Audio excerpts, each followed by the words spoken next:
We already went live. Alrighty. One step ahead. Yes. Anyway. All right. Let's see what horrors are in store for us now. Yeah, well, basically, we're going to go to Hackham again because, of course, we are. This is like the gold mine of bad takes.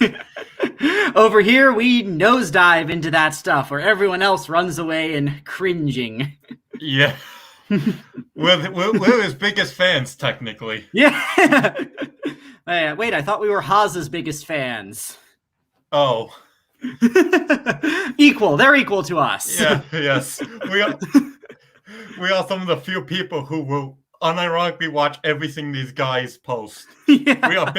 We're big fans. Oh, yeah. Just so we can debunk it. Yeah. Anyway, So, this first one is about a certain nation, one that the commies can never seem to just let go of. Ooh.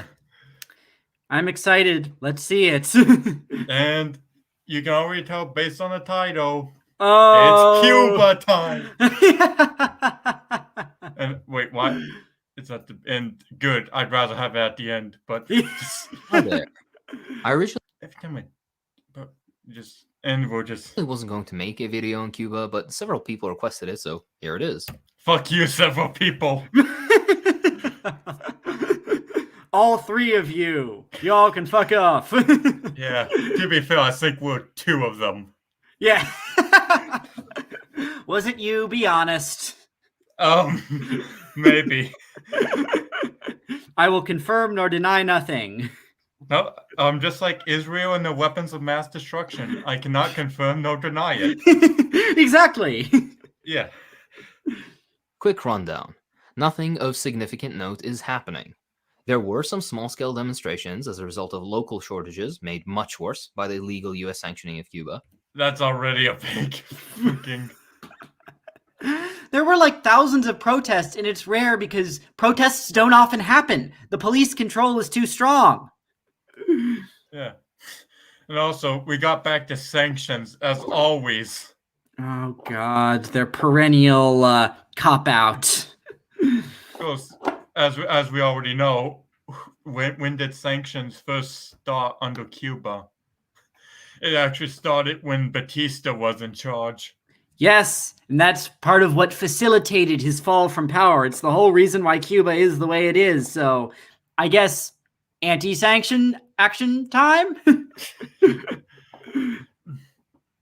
The protests are pretty much over now, and the Cuban government, a very popular government with its people, as will be shown, has responded.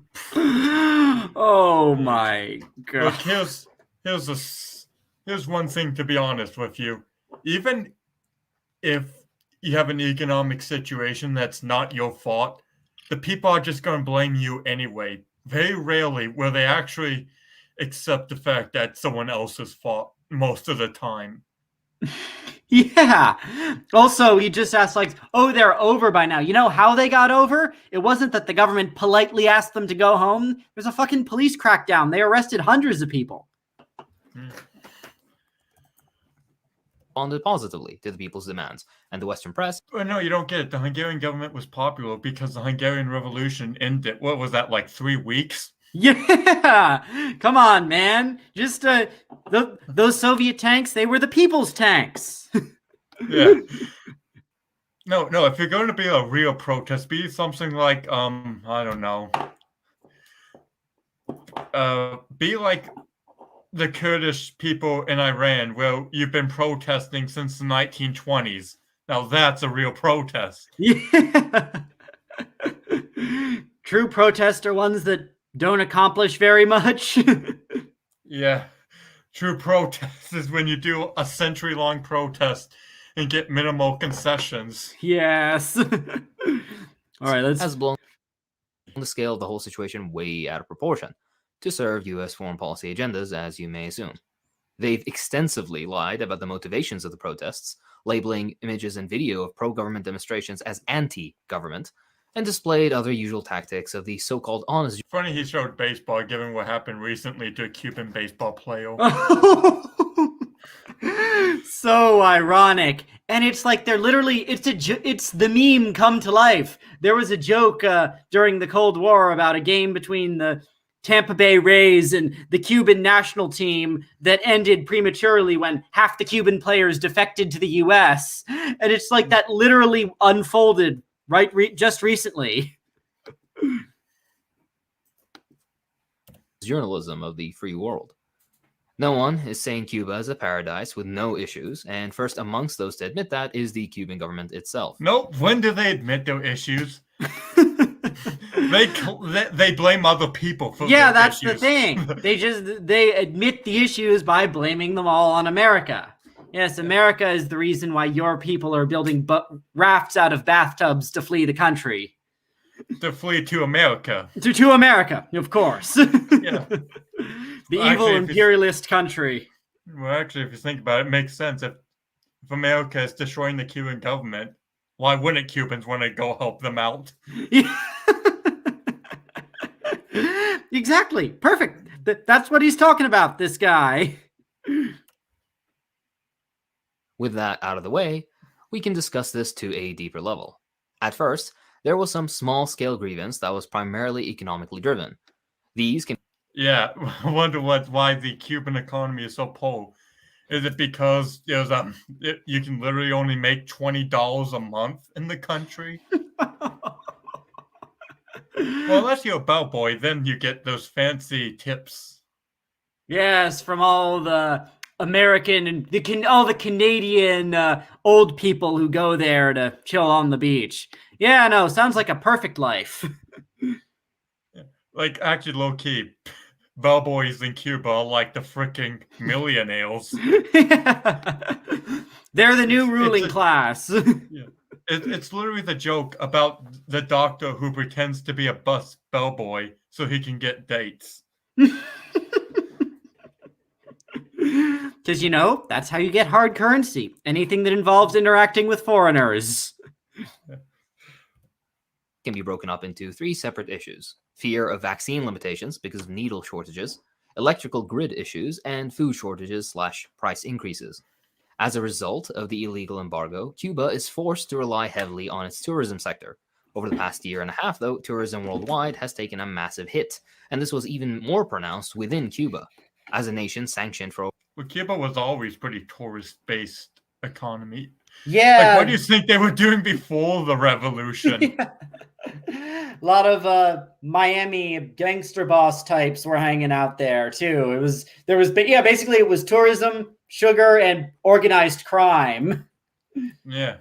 And now it's sugar, tourism, and organized crime. Some things never change. Some things never change, indeed. Over half a century, the compounding effects of an international pandemic wouldn't be hard to imagine. Unsurprisingly, there were efforts to turn this genuine grievance into a political protest aimed at overthrowing the Cuban government by the US government and its lackeys, mainly through the media. The US government has very little power in Cuba itself otherwise.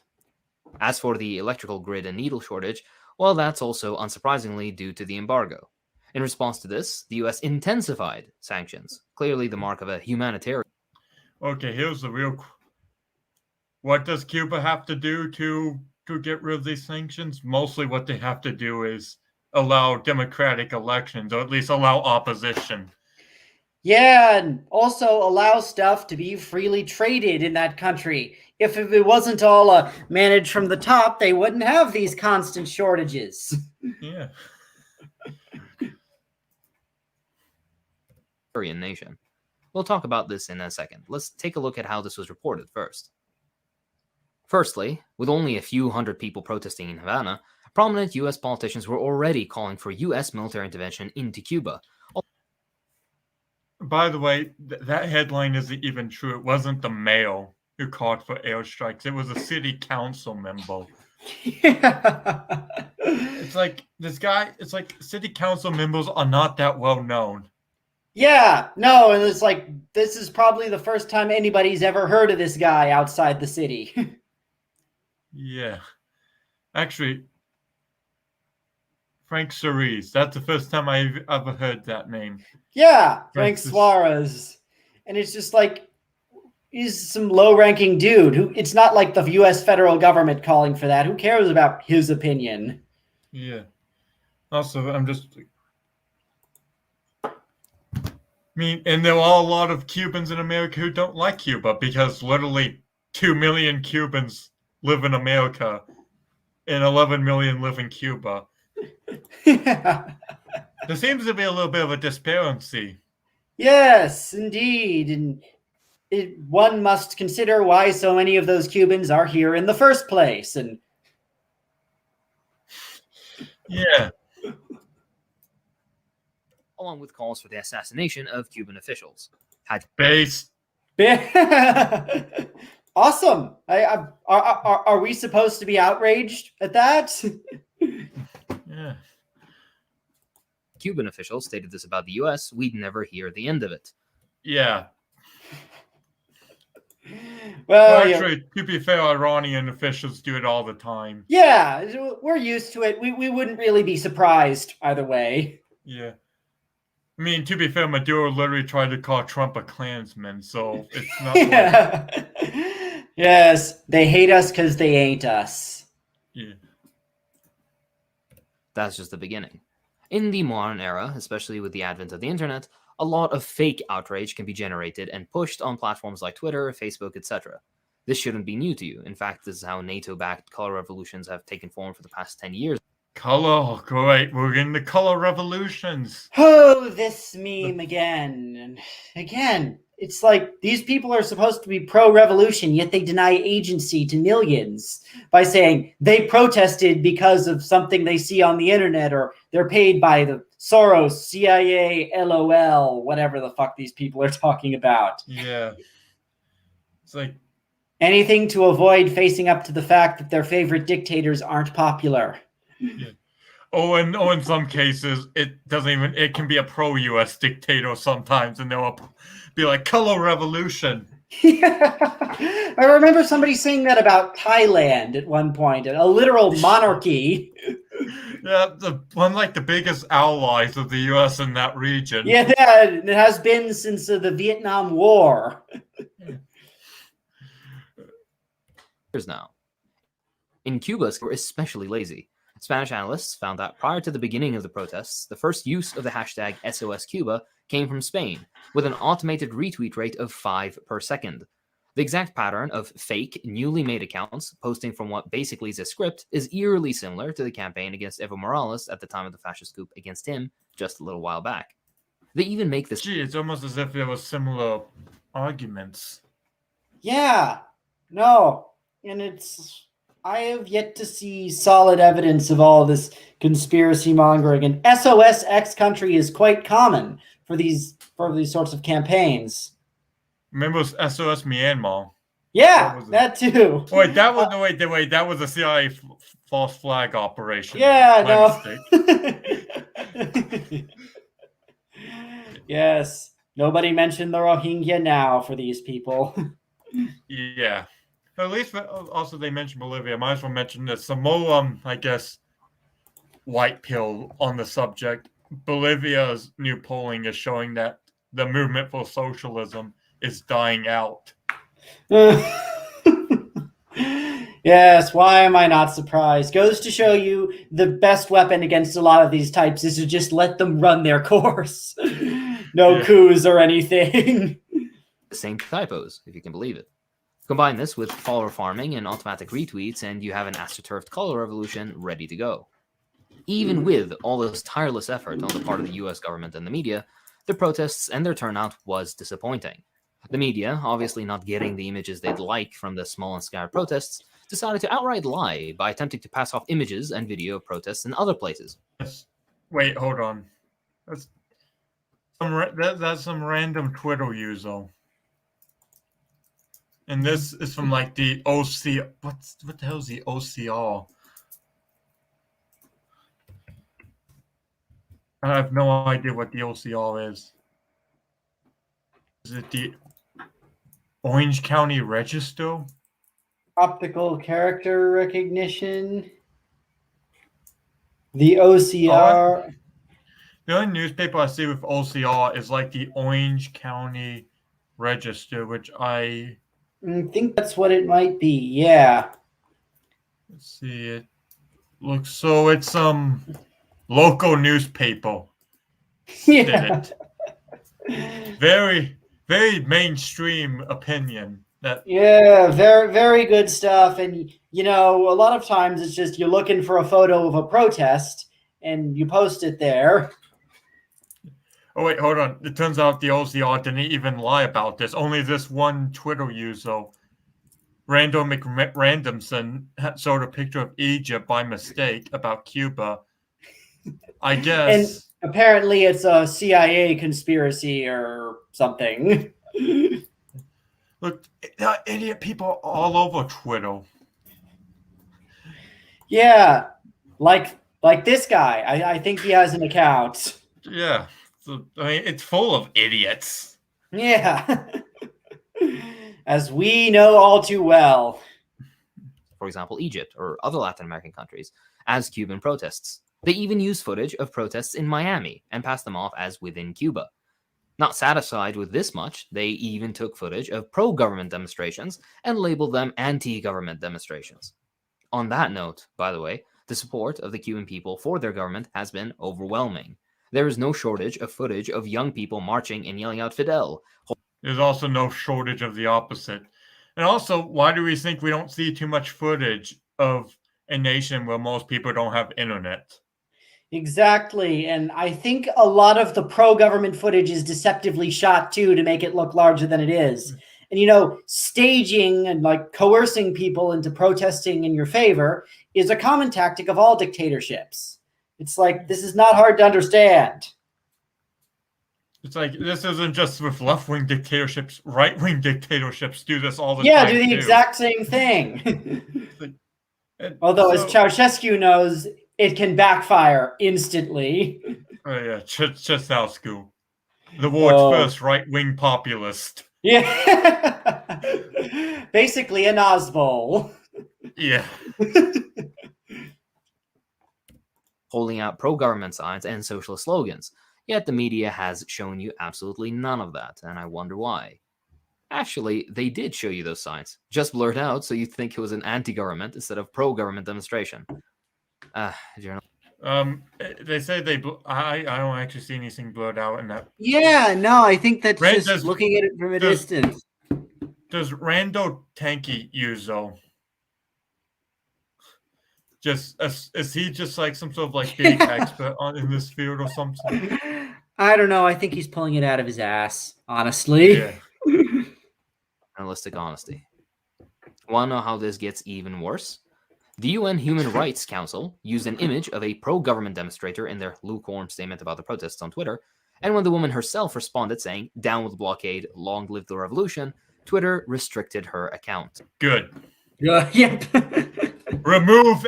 Actually, to be fair, Twitter was banned in Cuba, so all they were doing was upholding Cuban laws. Yeah, exactly. What was that person doing on anyway? Might have been like some sort of paid government troll. I don't know. Yeah. Actually, yeah, to be fair, I kind of wish Twitter did ban more people. I wish they did actually ban more people from countries that support their government that ban Twitter. Because it'd just be the good eye. But for one, if they're using Twitter, they clearly aren't that loyal to their government.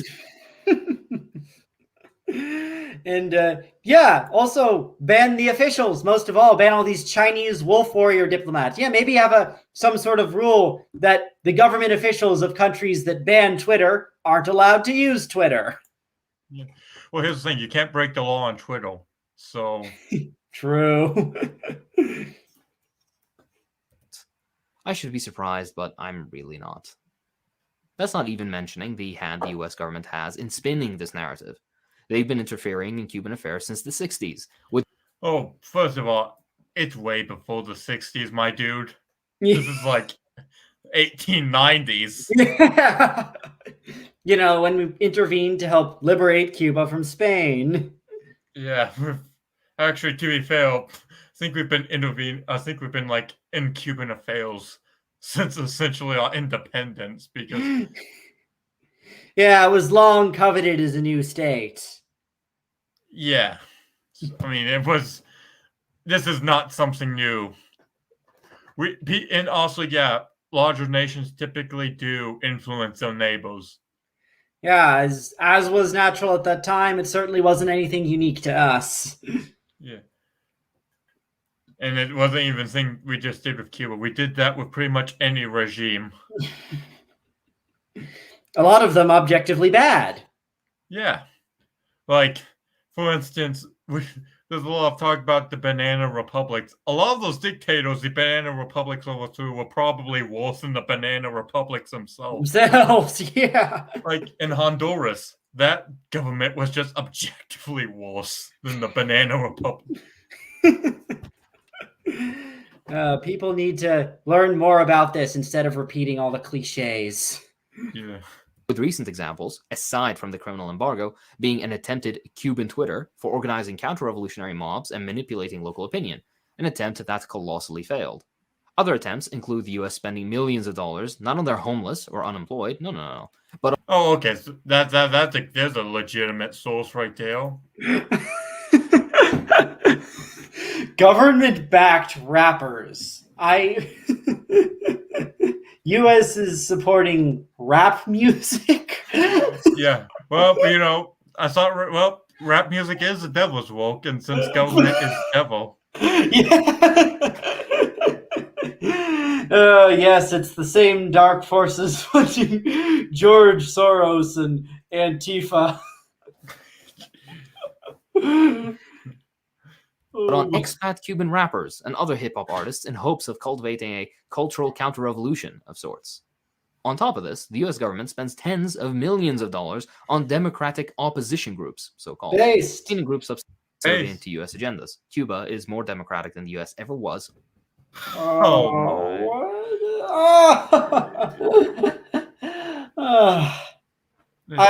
don't know where to begin. I honestly don't know where to begin. Yeah, this guy gets it. Easy to debunk. I don't know why his brain dead followers think everything he says is true. Well, because they're brain dead. Yeah. Well, okay. So, in America, there's this thing that basically only two parties can have a rule at a time. Still better than one party. And also, these two parties don't control, like, all the country. Every aspect of the state and of people's personal lives. Yeah. We can criticize both of them publicly. You can't do that in Cuba. Like, here's the thing, even in, like, big partisan states, like, if you live in West Virginia, you aren't going to be denied a job just because you aren't a member of the Republican Party. Hey, we all know they have a member of the Democratic Party as one of their two senators. Yeah. Well, yes, he's gained something of an infamous reputation, and some might say he's de facto a Republican, but still, he chooses to run as a Democrat. Honestly, I like that better. Just fuck over the Democrats. I'm on your side. I vote for you. I vote for Democrats to destroy the Democrats. They still can't get anything done despite having a majority. Yeah. The Democrats. We can't govern. As opposed to the two of us. We're just plain evil. Yeah.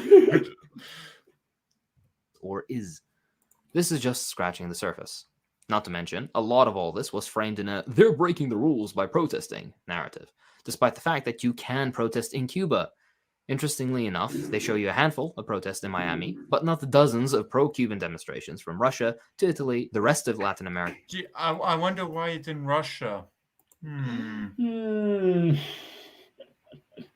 Russians will literally protest. Also, the thing is, Russians are just... I don't know if it's xenophobic to say this, but a lot of Russians I know, let's be real, they're kind of stupid, or at least politically stupid, because they'll literally just support any ideology that makes their country big. I mean, well, there's that, and there's whatever this protest was, it was probably arranged by like some fringe Stalinist communist party, as a lot of those sorts of things are. And we'd have to learn more. But yeah, pro-Cuban protests in democratic countries, yeah, there's nothing to report on there. They actually have the freedom to protest. And that's where we get to this guy's other asinine point where he claims you can protest in Cuba. I mean, I guess if you do have the right to protest against something the government doesn't like, you can protest America all you want. But against the Cuban, what is this guy on about?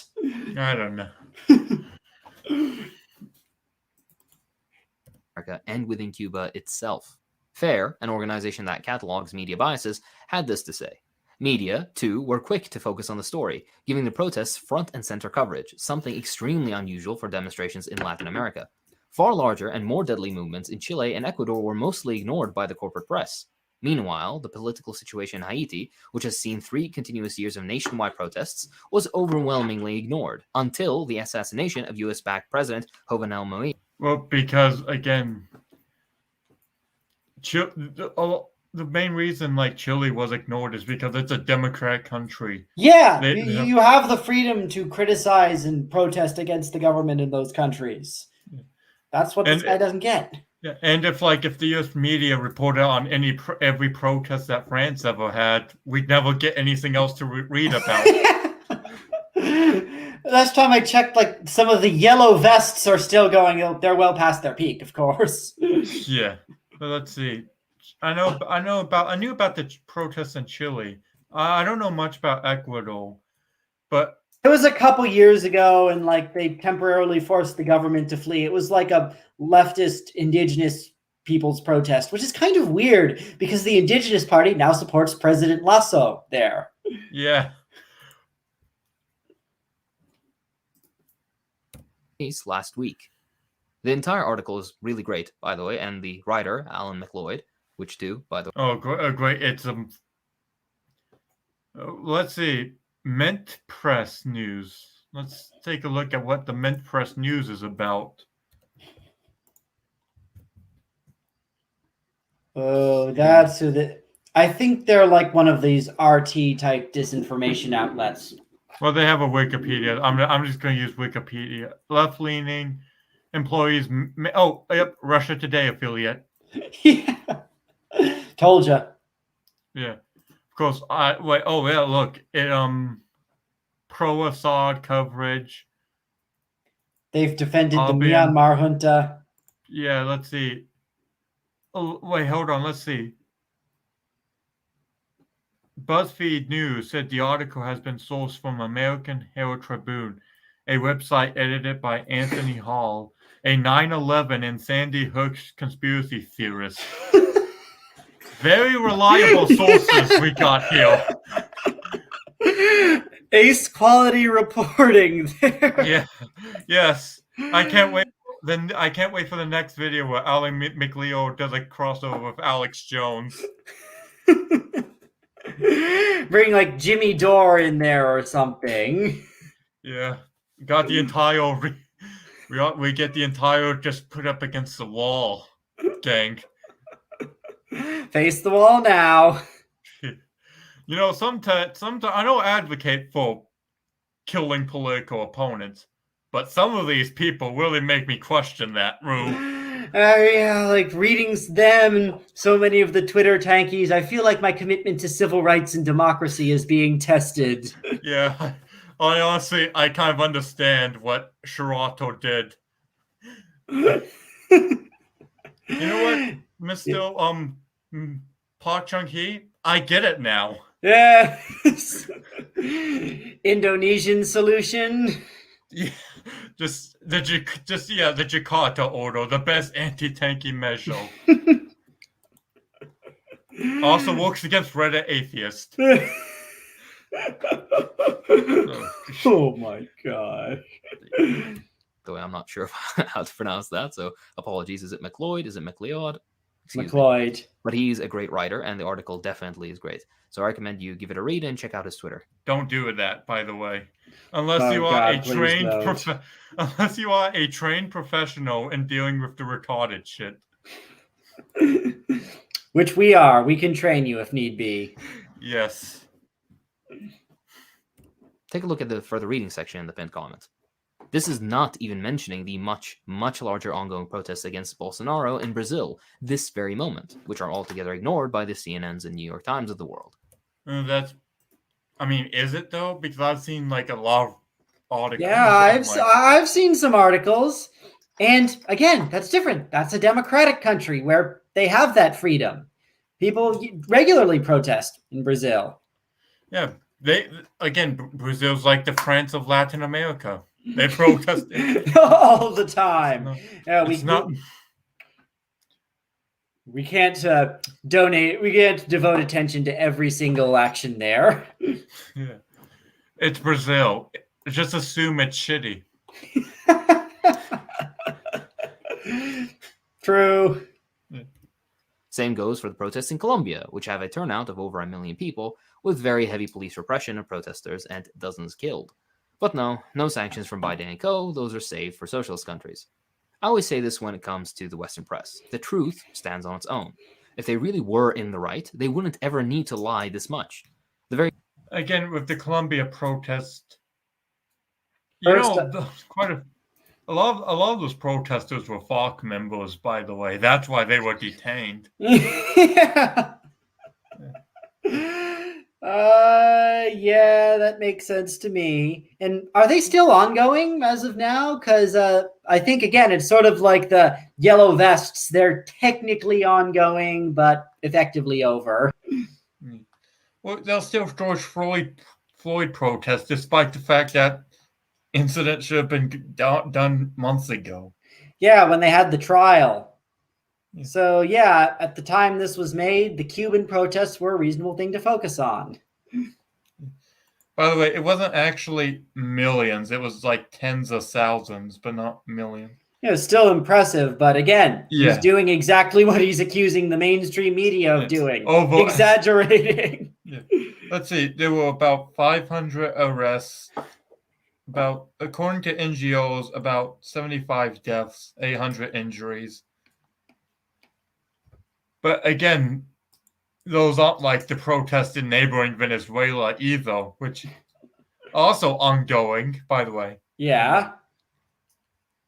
Also, I've just heard recently, some gangs just shot 2 high-ranking officials in Venezuela.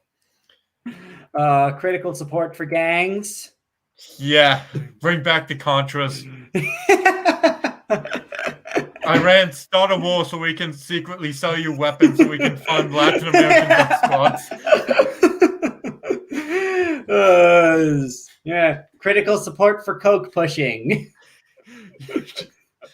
We're gonna get arrested by the FBI. It wasn't me, sir. The very fact that they're doing all this shows who's really in the right. Let's, of course, not forget the embargo and its explicit purpose. The U.S. government said that dozens of times. Yeah. The only foreseeable means of alienating internal support within Cuba is through disenchantment and disaffection based on economic dissatisfaction and hardship. If the above are accepted... Well, there are... Let's see. 1960. From April of 1960 is when this thing comes from. Well, from Deputy Assistant Secretary Malloy to the communist influence is pervading the government and the body politics that an analyzingly militant opposition from Castro from without Cuba would only serve the communist cause. There's no effective political majority of support. But again, this was when he was newly in power and still pretty popular. That wouldn't really apply nowadays. Yeah. Also, a lot of high-ranking officials have different changes to how Castro works. Why are we looking at the 1960s, by the way? Because it's the only thing he has. Yeah. It's like the sanctions reform over time. Like we don't have the exact same sanctions in the 1960s as we do now. Yeah, no, this is 50 years outdated, but he's using it to push a narrative. Yeah. Also, some sanctions already existed on Cuba, but let's not get into that. Let's not get into that. Also, we won't get into who was doing a lot of gun running for Castro before the revolution or during the. Yes, you'd be surprised if you look into it. Yeah. The CIA overthrew a popular socialist dictator and replaced him with Fidel Castro. An unheard of. Gray zone in 1959. Yeah. This is so ironic. No, this is literally what would happen. The Gray Zone in 1959 would do a report about how Castro was getting funding from the CIA, how Batista was a socialist in the 1940s, how the U.S. is ignoring other dictators like Somoza in Nicaragua, and then when the U.S. implies sanction, they accuse them of trying to re-annex Cuba. And then when Castro takes a picture with Eisenhower, which he did in 1959, it'd be like, you see, they're trying to establish a puppet state in Cuba. Another CIA, NED, Soros, who was 19 years old at that time, but who cares? Color revolution. Yeah. Yeah, no, don't you understand that the original independence from Spain was Soros funded, even if he wasn't alive? He is eternal. He is the beginning and the end. The French Revolution was a Soros-funded plot to overthrow the actually existing socialist monarchy of France. Yeah, who America just happened to owe money to. Curious. Oh, what?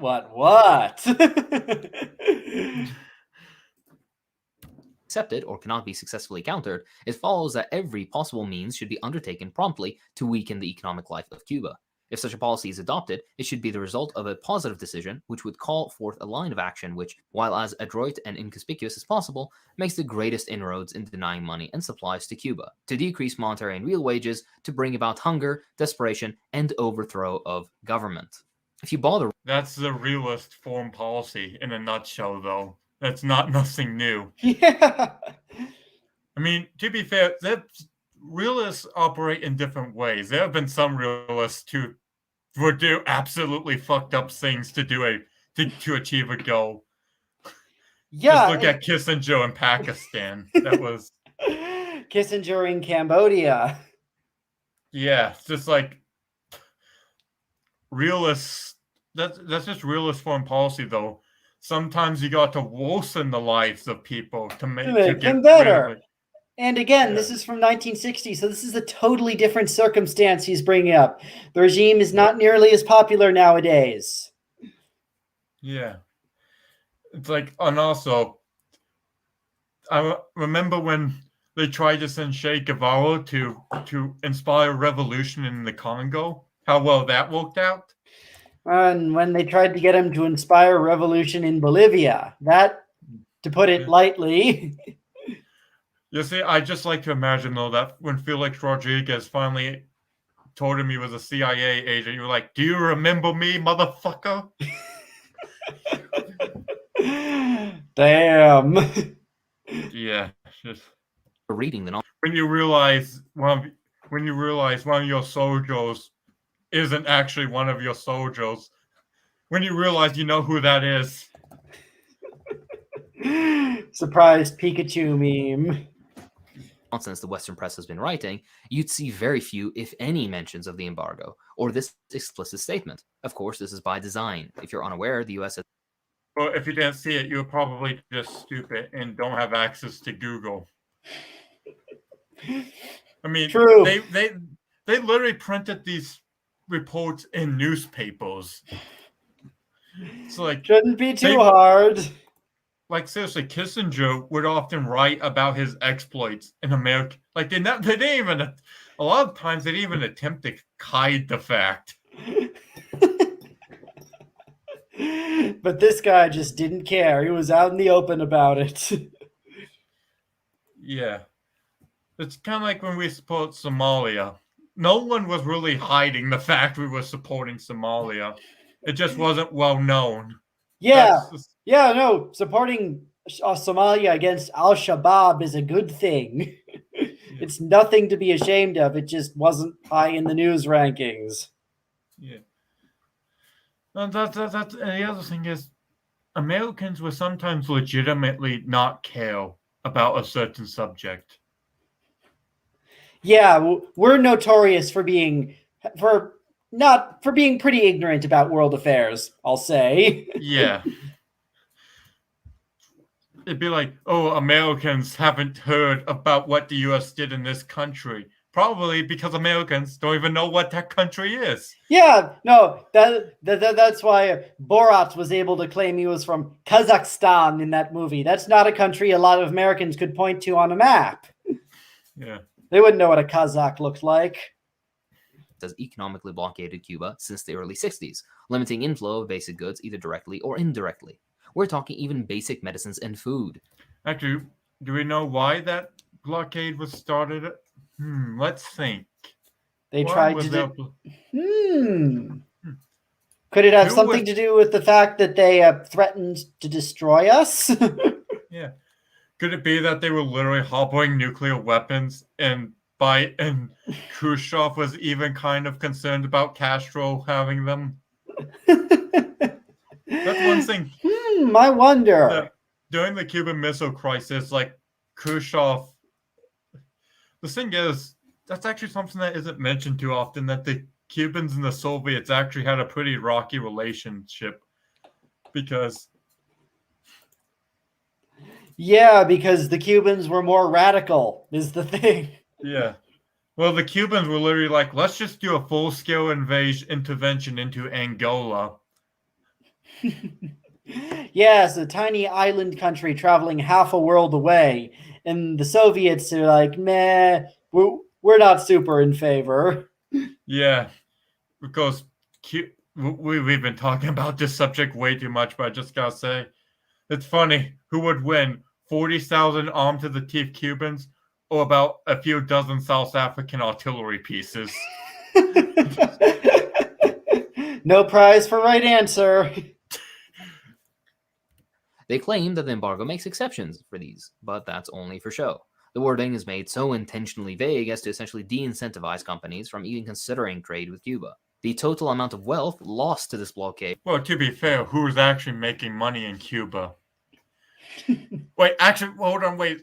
Why would a communist care what companies want to do in different countries? Shouldn't he hate what they want to do?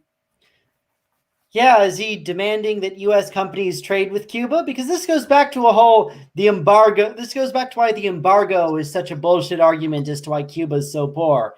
Is their system simultaneously better than the West, and yet only sucks because the West won't trade with it? Explain that. Yeah, it's like. Also, companies don't want to trade with countries that might steal their profit without warning. Yeah. It's very wise stuff there. Like, why do people think companies don't want to invest in like Saudi Arabia that much? Well, they do now, but prior to like the 2000s, no one wanted to invest in Saudi Arabia with probably good reason.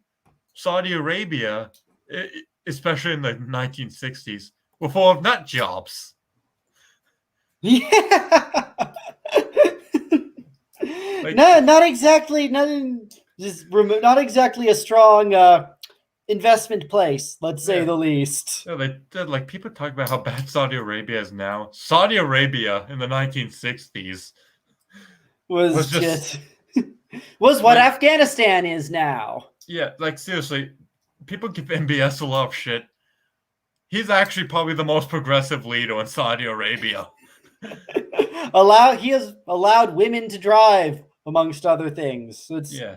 slow clap for that one. Yeah, well, there's a reason you can't progress too far because that goes back to what happened if you don't want to be Iran, essentially. Essentially. Yeah, but Aid accounts to nearly 8 trillion US dollars. That's hundreds of billions for an island nation of only 11 million people. There are a lot of excuses given to the blockade by the US, but we have to remember that there are tons of conditions that are just never mentioned. For example, any ship that trades with Cuba can't enter US ports for 180 days. The US, being the world's largest economy, is effectively barring trade with Cuba for the rest of the world by preventing those countries from trading with itself. Any company that has any assets or trade with the US can be sanctioned and punished for breaking the embargo if they trade with Cuba. Not to spoil the ending, but practically every major company worldwide has some connection to the US. Even companies with no assets or links to the US are targeted, with forceful seizures of their assets or outright banning of company members from entering the US. In essence, the embargo not only prevents goods from physically entering Cuba, but it also is made to be the maximum incentive not to trade with Cuba, all because it refuses to be a puppet of the US. It's basically a rogue state that also tried to invade its neighbors multiple times. Yeah, no, people forget how Castro and Co. initially tried to export revolution to places like Venezuela and the Dominican Republic. It's not like we said, not a positive investment. It's not a safe place to put your money to begin with. Yeah. And also, again, like the FARC, they funded those guys. Those guys, yeah. Those delightful people. Very fine people. Yeah, like the US obviously punished people when I think it was like when Shakira Banana was funding like far right paramilitary groups in Colombia. They were punished. So yeah, why doesn't Castro and the Co deserve the same fate? Yeah. Not to mention that all this is internationally illegal. The UN voted on this numerous times, and every country on Earth, aside from the US and, of course, Israel, voted to lift the embargo. Oh, look, Ukraine, our true ally. Wait, does he not consider Ukraine to be a country? I guess not vote against. Yeah. Also, Moldova didn't vote either. Based Moldova. Yeah, well, funny how it's the former Soviet states that decided. Yeah, that don't want to. And also, in all seriousness, I kind of am in favor of ending the embargo just so they don't have it as an excuse anymore. Yeah. Like, I've seen like plans where it's like you can keep reasonable sanctions. Like you should keep sanctions in place, but you should probably lift the embargo just so they can finally shut up about the damn embargo. Yeah, exactly. Yeah. Like, so they can own up to their own problems. Here's a better idea. You lift the embargo and then just trade nothing but anime hentai dolls with them. We're about to destroy your entire culture. We're about to turn your men into weeps. Who knows? Who knows? They might enact some laws like China just did against effeminate men in cartoons. Yeah. Yes. Send mass shipments of like soy drinks and the like. That'll show them.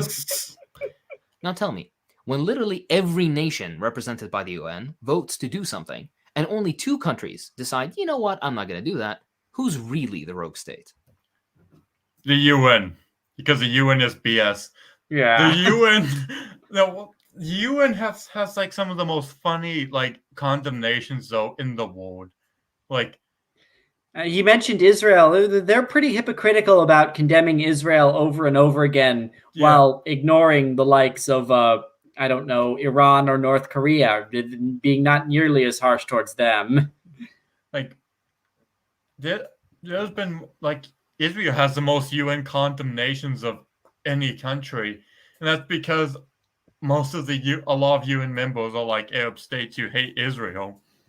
Yeah, more so than fucking Assad, who's gassing his own people. Yeah. Also, I guess while we're here, I can finally mention Assad is not really the anti-Zionist.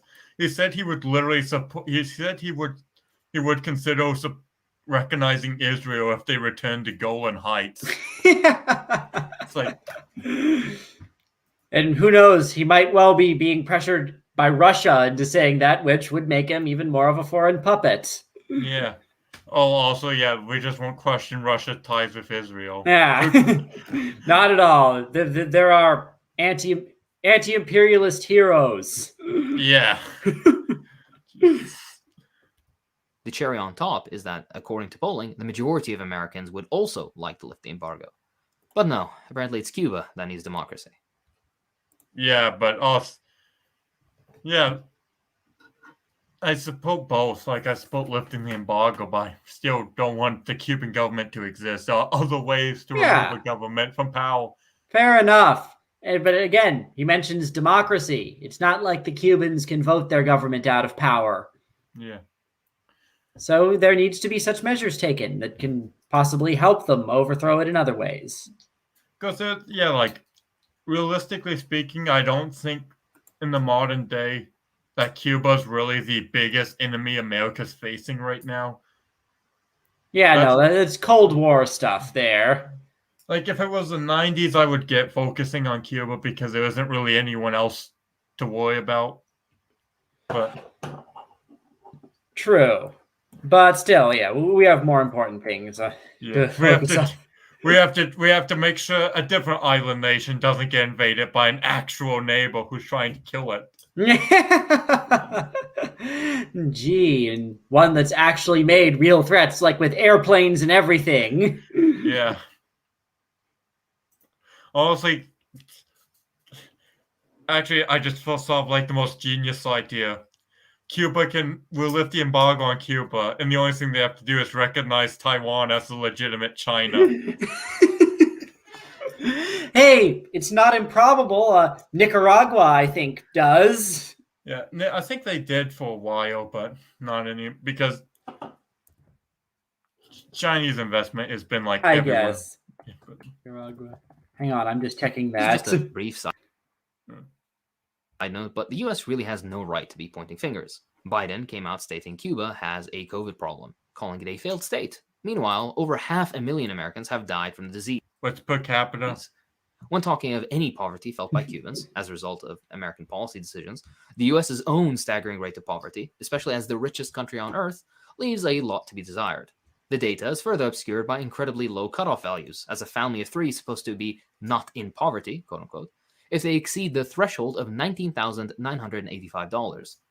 Now, Americans. Well, it depends on the problem with the poverty threshold is that America is such a different place depending on where you go. We're like, yeah, if you're a family of three and you're making $19,000 in New York, you're basically homeless. But also, no one makes $19,000 in New York, realistically. It's very rare. Yeah, but the people who make like $19,000 who aren't in poverty, they're mostly living in Mississippi where like everything is dirt cheap.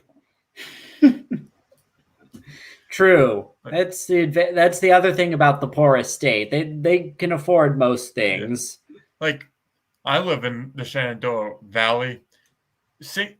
I've seen houses that cost like $30,000. Wow. Yeah. Probably, granted, not the best conditions, but still better than Cuban housing. Yeah, still a house, pretty much. Because trailer parks are cheap too, but I don't want to live in I've seen trailer parks. Nope, no bueno, no bueno. Well, some trailers are okay, but like most trailers are just freaking sad places to live. Yeah, it's the very term trailer park is associated with sadness in our culture. Not as sad as you'd think, though, surprisingly. Yeah. From the few I've been in, yeah. Please tell me, is $20,000 a year enough for a family of three to live a decent life? Depending where we're talking about.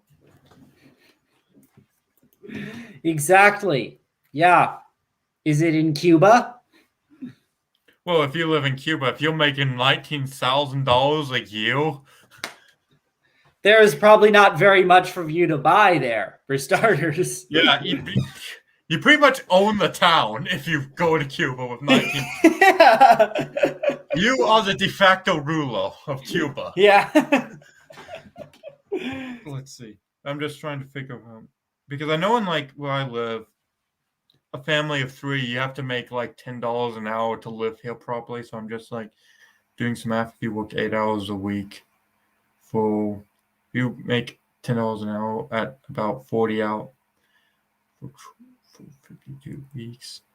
Yeah, that's actually livable in Virginia, in Shenandoah, anyway. Yeah, it's perfectly livable. No, if it's San Francisco, Or Upper East Side Manhattan. yeah, you'll have some problems. Yeah. But that's also another thing about like the freaking a lot of socialists use this claim. It's like, oh, look how they think that this is livable. It's like you're only saying that because you're so used to like urban living where everything's like expensive as hell. Yeah, If you living in don't- Brooklyn. Yeah, if you live somewhere where if you live in like rural backwater America, like $20,000 a year, that's like Yeah, that's on the better side. I could pay off a mortgage in 5 years with that money. Yeah. Goes to show you how many of these how distant so many of these working class champions are from the actual working class. Yeah. This is, of course, not counting in the lack of medical care, transport, work opportunities, or lack thereof, etc., etc. What do you mean transport? You know how cheap trucks go for in like A used car, that's perfectly fine. yeah. Oh, it's like medicine. That's actually like probably the most when it comes to medicine, it's probably the most legitimate argument to use against America, but it's still kind of crappy. Considering since that yeah, you are paying like way more for medical costs, but you also You get better healthcare. You know where when people are in really dire straits in Europe, you know what they do? They send them to America for care. it's also like again the cost. It's like I don't know, like they actually do have like obviously cheaper alternatives they've been doing in recent years. A lot of charity hospitals exist now. Like nonprofit hospitals exist. Yeah, exactly. But and also again, it's like you also have to imagine Americans are typically more wealthier than most people in Europe. Yeah, They no. make more money. We're still the wealthy. I know in absolute terms we're the wealthiest country in the world. Yeah.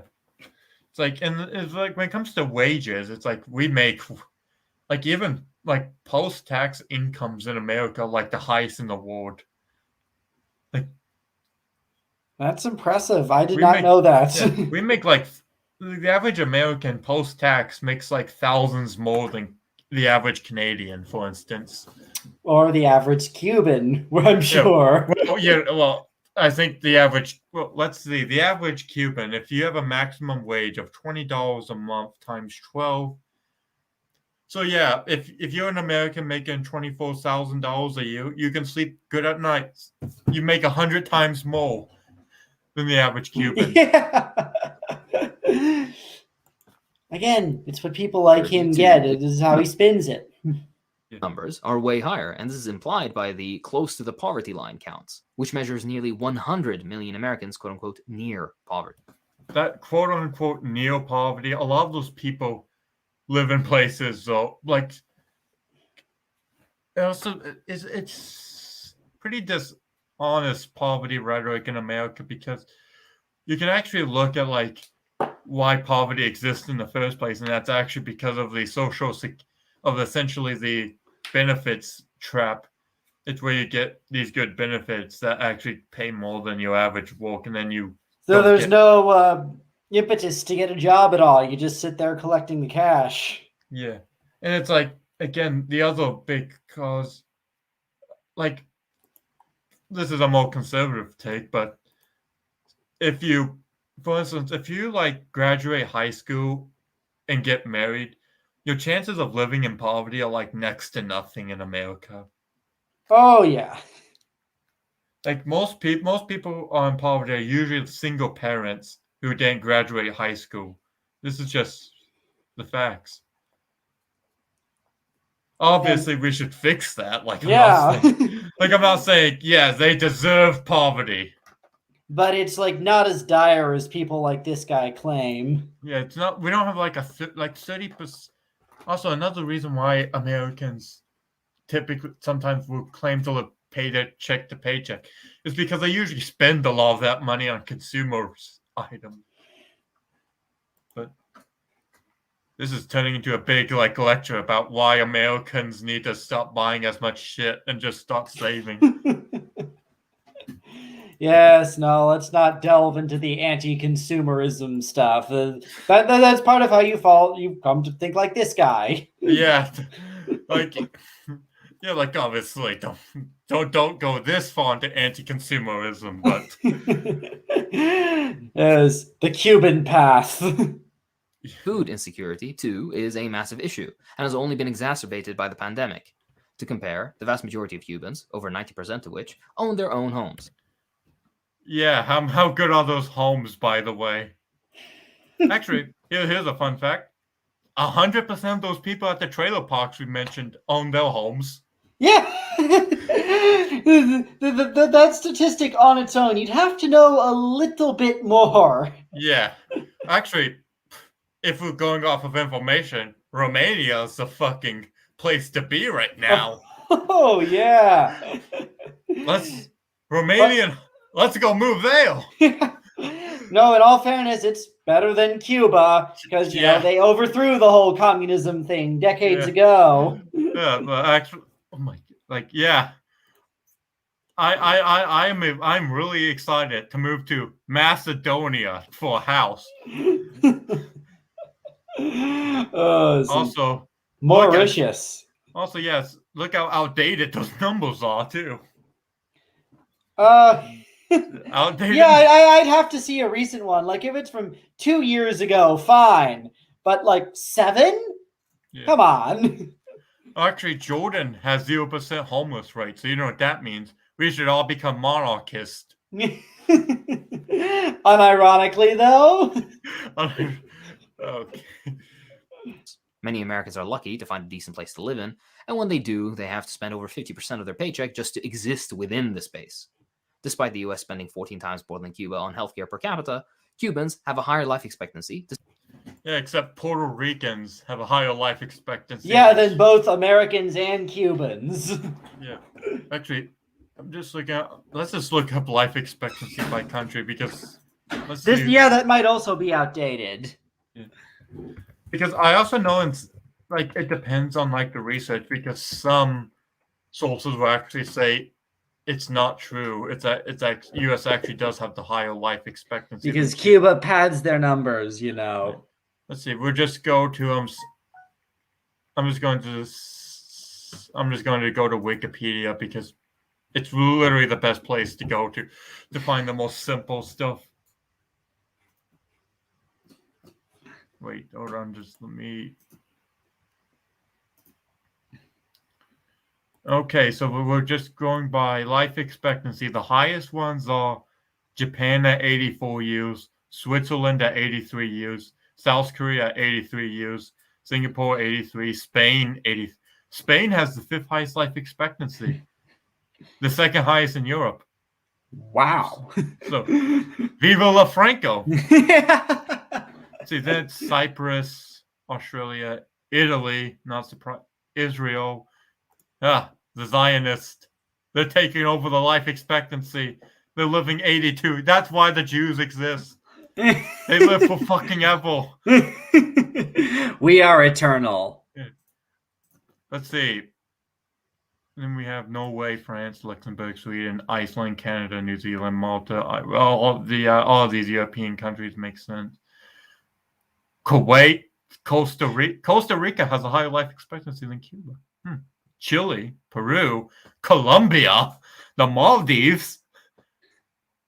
Oh, would you look at that? According to this, Cubans actually have a lower life expectancy than Americans. And people from Ecuador. What do you know, Joe Blow? Yeah, what do you know? Turns out this guy, I think he was relying on outdated data. He might have been, but regardless, he's just wrong. Because a lot of that, too, isn't because, Americans don't have access to healthcare. The leading cause of death in America is heart disease because Americans prefer to eat freaking. Let's just. Yeah. Most countries tend to eat most countries tend to have light meals, and America is just like all you can eat for $5.99. Count me in. Let's not go into eating habits. Whereas, of course, Cuba, as we know, has the opposite problem. Yeah, well, that's how you solve obesity. Yeah, communism is the greatest cure for obesity. And just on the side, have you seen recent pictures of Kim Jong-un? He's he finally went on his citizens' diet. Yes, and officially a country with a 0% obesity rate. Yeah. Despite being a poor third world and embargoed country. Less infant mortality, less disease burden, more physicians per thousand. Again, infant mortality, there's also some shady stuff on how they measure. Very much, because they force abortions if they think the baby is not going to survive. That's why the number is so low. And also, America has this kind of thing with infant mortality where it's actually probably inflated too high because the way that we count it is we're pretty liberal with infant mortality. If it's like a few months after, they still count it as such? Yeah, but also, it's weird. I know in Sweden, they don't, if the baby dies coming out of the womb, it doesn't count, apparently. What? Again, we should take these numbers with a grain of salt. Yeah. 1,000 people, more hospital beds. They have universal access to medical care. Not good medical care. Yeah, this guy clearly has never seen a Cuban hospital before. Yeah. Well, by that logic, I have access to healthcare because Bubba J has a good old knife and stick. You can just flip through that copy of Surgery for Dummies, Yeah, just look up on the internet how to perform a cardiac blockage removal. Yeah, how to remove the gallbladder. Is this the gallbladder? No, I don't think so. Let me dig in there a bit more. Yeah. Also, why do so many doctors come to America to study? Who knows? I wonder why. And it's all free. They have free of charge education at all levels. No student debt, no credit debt, higher literacy rates. I could go on. Oh yes, literacy rate. Is this like 99.1 versus 99.9? At a certain point, if it's high enough, it's kind of meaningless. Look, at this point, if it's above 99%, then because some people are just naturally illiterate too. And also, keep in mind, Cuba had one of Latin America's highest literacy rates before the revolution, too. Yeah. It's like, we did so well. We had to increase literacy rates by 19%. Weren't they already like that before the revolution? All right, you go to the camp. Yeah. Boom. Gulag for you. The U.S., on the other hand, has the highest prison population on Earth. Actually, fun fact, per capita, Cuba actually has a slightly higher prison population. I'm not surprised. Yeah. And also, to be fair, some of these nations do tend to execute their prisoners at a more large. Like China, for instance. Yeah. I wonder how they kept their prison population so low. Yes, and that's where we also get into all sorts of things about organ harvesting, too. It's like, I'm having a transplant good news, I'm having a transplant this week. Wait, how do you know? They're going to execute the guy in a couple days. Yeah. When it comes to protests and violent state crackdowns, the U.S. comes out first in that too, as we've seen over the past little while with the BLM protests. The U.S. has a literal... What BLM protests? The George Floyd protests he's talking about. Oh, you mean when people kept breaking shit and the Trump administration finally sent in National Guardsmen and then no one really died. Some people got injured because they fired rubber bullets, but that's about it.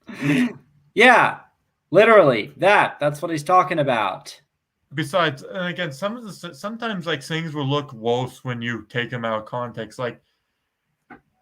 I remember when they taught this I remember they taught my dad this in the Bosnian War. You never hit a guy in the head with a baton, not because it's dangerous to them, but because if you hit the head, they'll bleed. They won't die from this blood, but it will look bad if it's on the news. But if you aim for their knees with the baton and break them and cause serious damage, that doesn't look That's bad on the media. fine. Doesn't look bad, so Yeah, or aim for somewhere else that's not worth going into right now. Yeah. Army of homeless next to vacant homes. The only torture camp on Cuban soil, Guantanamo, is run by the U.S. itself. Army of homeless? I mean, again, that's a misleading point. A lot of the homes people claim are empty aren't in the right condition to be inhabited. Also, again, like, people also tend to neglect, like, unsheltered versus sheltered homeless people. Most homeless people in America are sheltered. Yeah, they have a roof over their head at night, at the very least.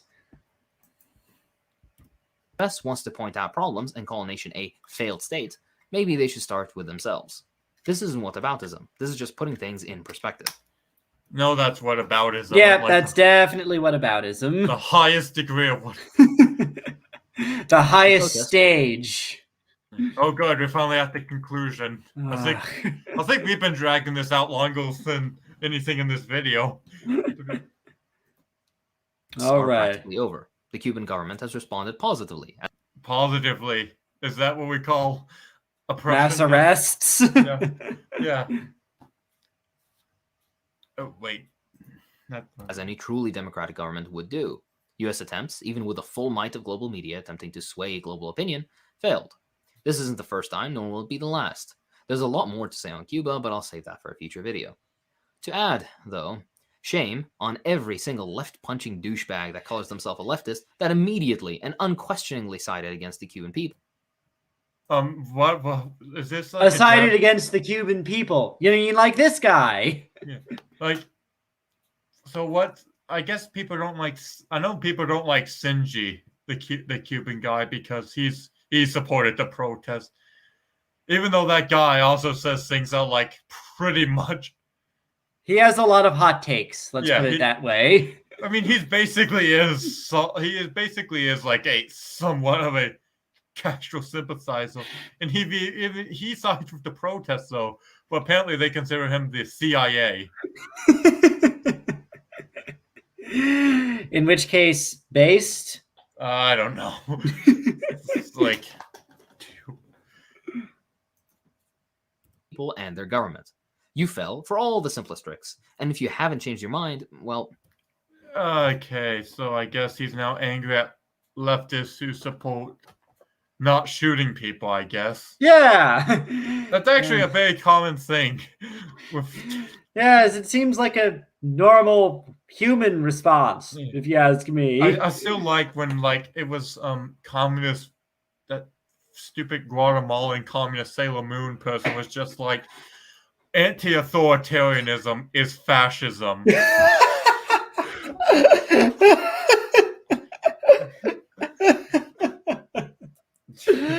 Fascism, something known for being not authoritarian. Benito Mussolini would like to have a word with you.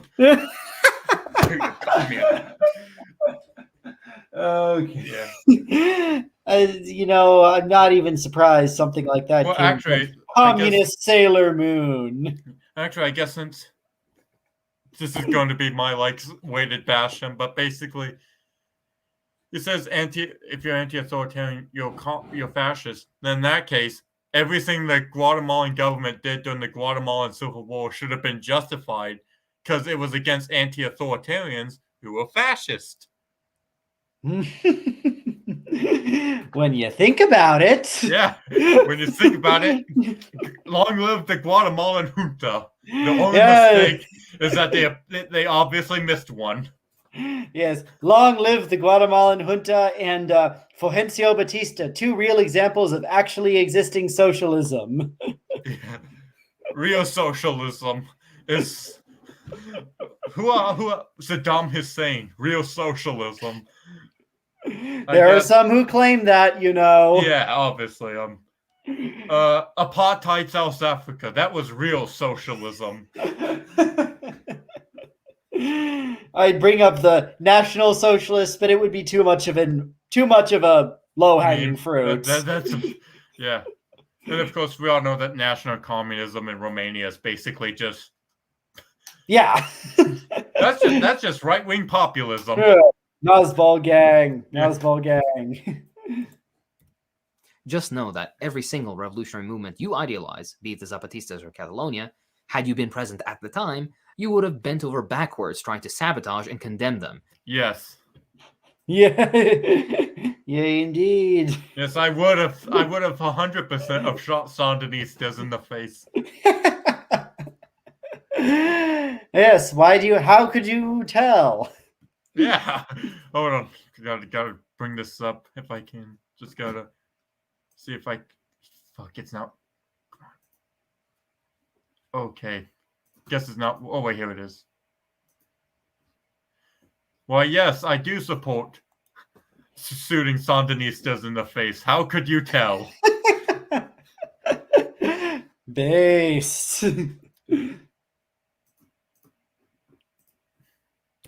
Either as authoritarian, not pure enough, or whatever other form of brain rot that takes place within the liberal mind.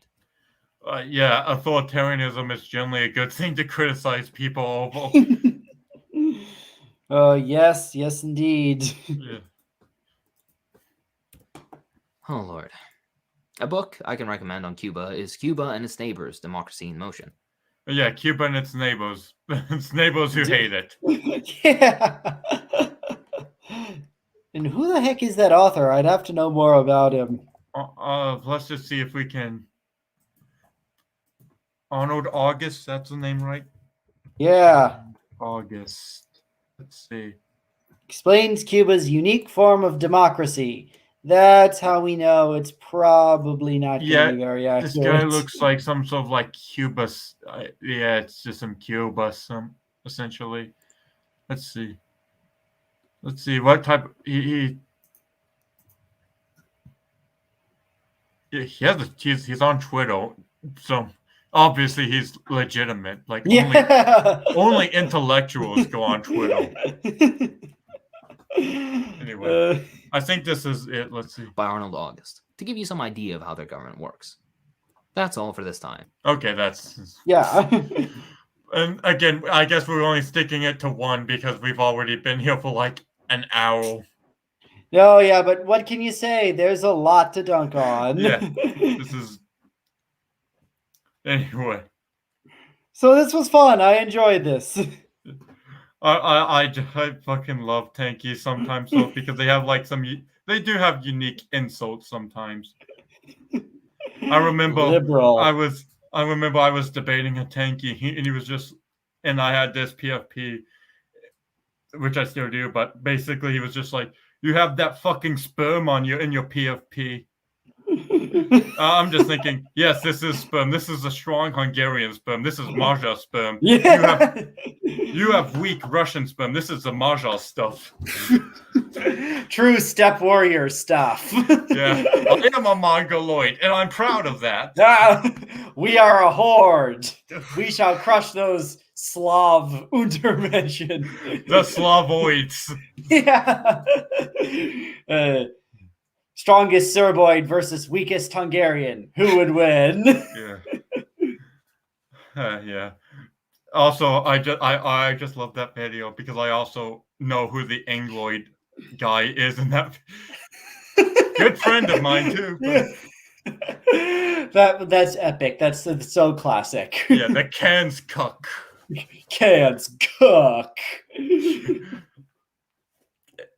And honestly, to be fair, Angloid's pretty unique too because I was doing a report in one of my classes in college, and I unironically put Angloid in the report to report to Angloid nations. The Angloid nations. The Angloid. Did the teacher notice at all? Or? They said it's Anglo, not Angloid. I don't think he understood. Good, he's not terminally online. I hope they're not. Hope he never finds that video for some time. I hope. At least I didn't say cope and see is Angloid.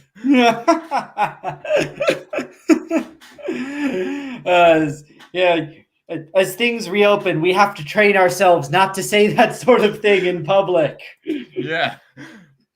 It'd be like, I don't know what else we'd say in public, but like, what's a very cringe thing to say in public? Cringe and blue pilled. Oh yeah, cringe and lame pilled. Yes, versus based and red pilled. Yeah. Oh god. Yeah. Yeah. Twitter's full of interesting people. Like Crazy Nuke Man now apparently thinks Australia's the vanguard of liberty. So it's an interesting place. Oh god. Hey, you managed to go the whole video without bringing him up until then. Good job. Yeah, well, I did bring up. This is responsible. Okay. It's basically, how do you not, like, seriously, once you read about him though, how do you not? How do you not bring him up? Yeah, that's fair enough. It's like he's like the Hawes of like crazy liberals. Yeah. It's like, how do you not? Especially given all the history between me and him, but you know. Yeah, so, no, watching him go toe to toe with the actual Haas was just, I was rolling on the floor. Yeah, I support that. That's also an you guys should check that out. That was like, I support Al Qaeda in China. He's like, at a certain point, yo, take off your shirt. Who's the fucking alpha? Who's the fucking alpha? Yes, it was truly when an immovable object meets an unstoppable force. Oh, okay. Oh, this was This was quite a show. Didn't we delete the video 10 minutes ago? Why are we still here? This is fun. So I'll give that. That's why that's why we're still here. The true journey isn't just watching the videos. It's about the friends we make along the way. Yeah, indeed, and hopefully we'll make more next week or whenever we do it next. Yeah, this is like the most inconsistent shit ever. To be fair, like if we upload it every day, we probably would actually start getting the attention of tankies, and that would be more fun. But also, we're too busy to deal with every single tanky. Yeah, no, we do have lives unlike them. Yeah, we actually have jobs and school and real stuff to work on. Yeah, I'm a nerd. I have like friends IRL. It's just like fellow nerds of the world unite. Yeah. No, don't. No, here's the thing though. I should call myself a tanky though to protect my virginity. Yeah, see this cool Soviet hat? It protects me from the girls. I am Volcel hours. I am Chasowski pilled. I am a communist who hates women.